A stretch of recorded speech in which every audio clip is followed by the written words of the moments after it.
Cries to change gun laws in this country are growing louder. It's a topic that Democrats want to tackle now. But Republicans say they don't want to politicize the Vegas shooting. Well, we're not going to talk about that today. We won't talk about that. It's not just about bump stocks. It's about ultimately getting rid of the Second Amendment. Democrats question if not now, when. Democrats introduced a bill that bans the manufacture and sale of bump stocks. Police say the Las Vegas shooter had 12 of those devices. Now we're taking a look at those bump stocks and what exactly that they are. Many people are wondering, are they legal? If so, why? William Pitts verifies that for us this morning. This is what's called a bump stock, and it increases the rate of fire of a rifle like this AR-15. But is this legal?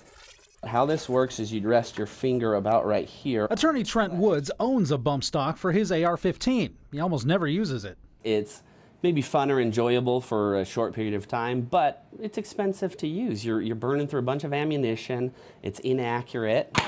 Police say the Las Vegas shooter used bump stocks to increase the number of bullets he could fire from his perch in the Mandalay Bay Hotel.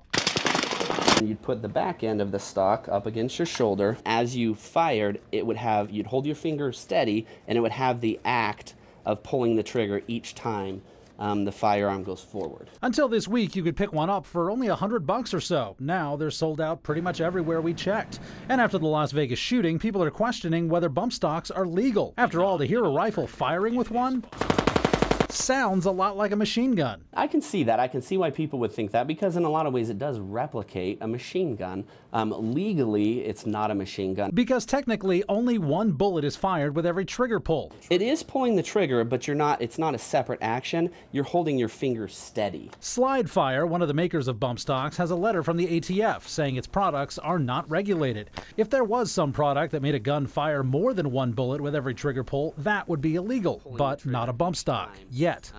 So we can verify, yes, bump stocks are legal, and barring specific laws against them, they're likely to stay that way. Now, at least 2 Republicans say they would back a bump stock ban. The NRA typically opposes more regulations on things like bump stocks.